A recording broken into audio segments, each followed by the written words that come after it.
مفتی صاحب براہ مہربانی اس سوال کا جواب وضاحت سے دیں کہ قیامت کا میزان کہاں لگے گا، کیسے لگے گا، قرآن و سنت کی روشنی میں۔ دیکھو برزخ کی جو باتیں ہیں نا یا قیامت کی جو باتیں ہیں، چونکہ وہ یہ دنیا نہیں ہوگی تو اس کی پوری کیفیت ہمیں نہ بتائی ہے نہ ہمیں سمجھ میں آ سکتی ہے، اس لیے اس کی پوری کیفیت کو جاننے کی کوشش کرنا ایک فضول حرکت ہے۔ اب مثال کے طور پر جہنم کے اوپر جو پل ہوگا وہ بال سے زیادہ باریک ہوگا، تلوار سے زیادہ تیز ہوگا۔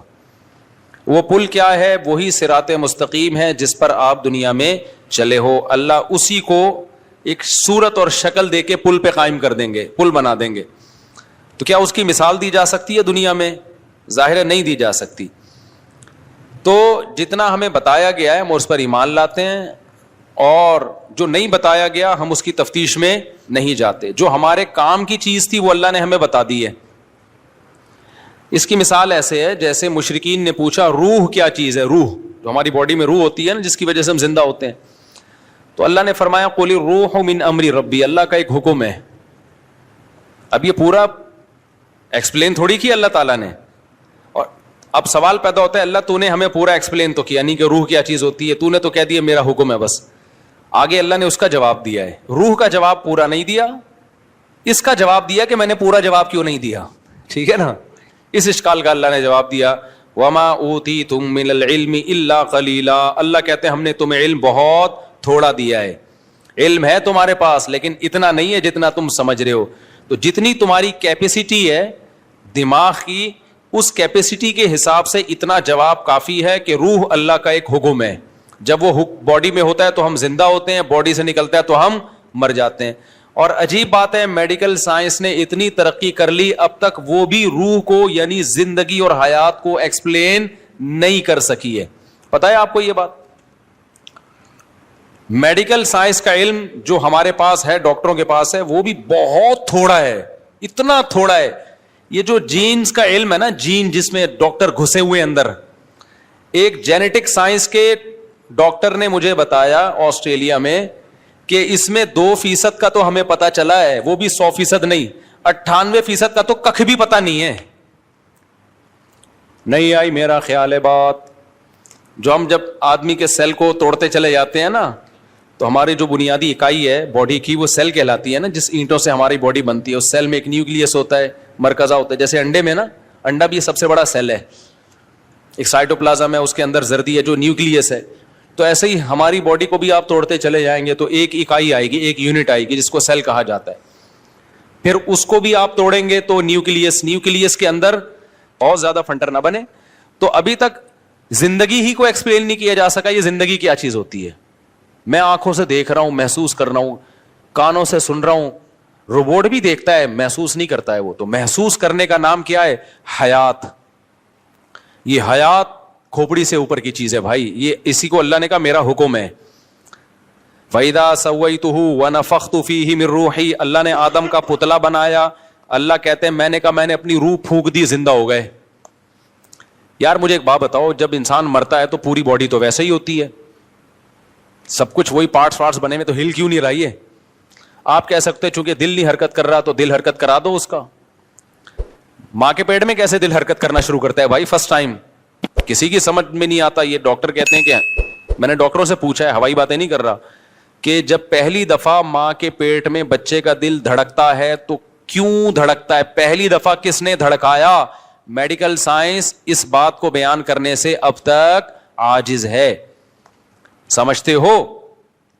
دیکھو اب کیوں دھڑک رہا ہے اب تو ڈاکٹر بتا سکتے ہیں۔ ہمارے دماغ سے کرنٹ جاتا ہے، الیکٹریسٹی سے کام ہو رہا ہے۔ یہ اللہ کا شکر ہے یہ کرنٹ کے الیکٹرک والوں کے ہاتھ میں نہیں ہے، ورنہ اتنا دھڑکتا نہیں جتنا بل آتا۔ اور گیس پہ چل رہے ہوتے ابھی ہم سب، اب گیس بھی گئی تو سلنڈر لگائے ہوئے ہوتے دل دھڑکانے کے لیے ہم لوگوں نے۔ تو کچھ چیزیں اللہ نے اپنے ہاتھ میں رکھی کہ الیکٹرک والوں کے ہاتھ میں اللہ نے وہ چیزیں نہیں دی۔ پنکھا کے الیکٹرک کے ہاتھ میں، لیکن جو ہوائیں چلتی ہیں وہ کے الیکٹرک کے ہاتھ میں نہیں ہے۔ اس لیے ایسا نہیں ہوتا ہب سے لوگ مرنا شروع ہو جائیں۔ اللہ کہتے ہیں کہ میری ہوائیں بھی ہیں، ٹھیک، باہر نکل جا سین میں، منجی ڈال کے لیٹ جا۔ منجی کا فائدہ یہ ہوگا نیچے سے بھی ہوا لگے گی، صحیح. مولٹی فوم والوں نے جو گدے بنائے اوپر سے لگے گی, نیچے سے نہیں لگے گی. تو مولٹی فوم کے گدے پہ جب آپ لیٹیں گے تو کے الیکٹرک والوں کے محتاج ہوں گے. وہ پنکھا چلائیں گے تو ہوا لگے گی, ادروائز نہیں. لیکن اگر آپ منجی پہ لیٹیں, چارپائیوں پہ لیٹیں, تو بھائی اس میں سے آٹومیٹیکلی جب ہوا چلے گی تو چاروں طرف سے آپ کو ہوا لگے گی. اس لیے اپنے آپ کو بہت زیادہ ان چیزوں کا محتاج نہ بناؤ, قدرتی ماحول میں رہنے کی عادت ڈالو. سمجھتے ہو کہ نہیں سمجھتے ہو؟ میں سعودی عرب میں 2 مہینے رہا, ایئر کنڈیشن ہی میں رہتے ہیں. میرا دماغ خراب ہو گیا وہاں پہ, میرا دماغ پھٹنے لگا. میں آیا گھر میں 2 مہینے بعد, جب میں آیا نا, میں نے پنکھا چلا کے لیٹا یار, کھڑکیاں کھول دی کمروں کی. خدا کی قسم, جو نیچرل میں مزہ ہے نا وہ آرٹیفیشل میں نہیں. پتہ نہیں لوگ 24 گھنٹے اے سی میں پڑھتے کیوں نہیں ہیں.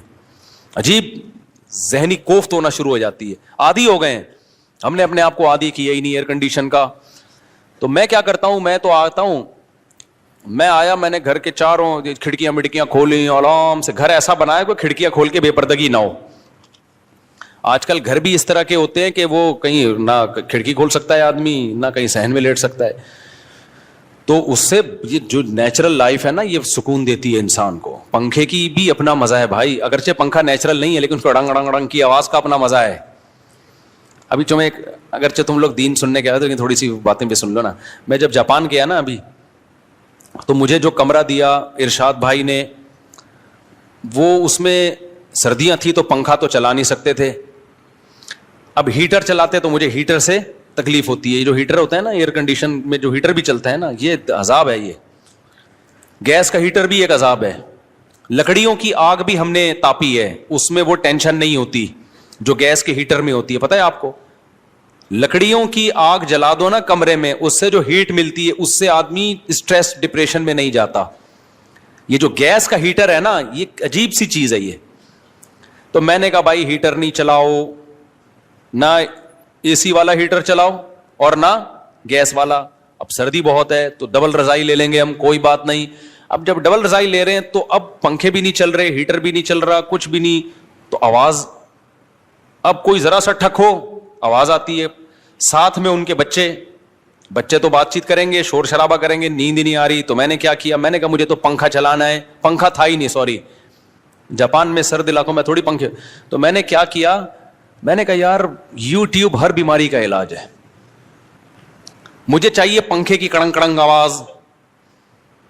ہم تو عادی ہیں اس کے کڑنگ کڑنگ آواز سے, اڑانگ اڑانگ ایسے. پنکھا جتنا بیکار ہوگا نا اتنا اچھی لوری سناتا ہے. پنکھا جتنا خراب ہوگا نا, کڑنگ گڑنگ گڑنگ گڑنگ ایک فریکوینسی کے ساتھ وہ گڑنگ گڑنگ کرتا ہے, اس کا اپنا مزہ ہے یار. بچپن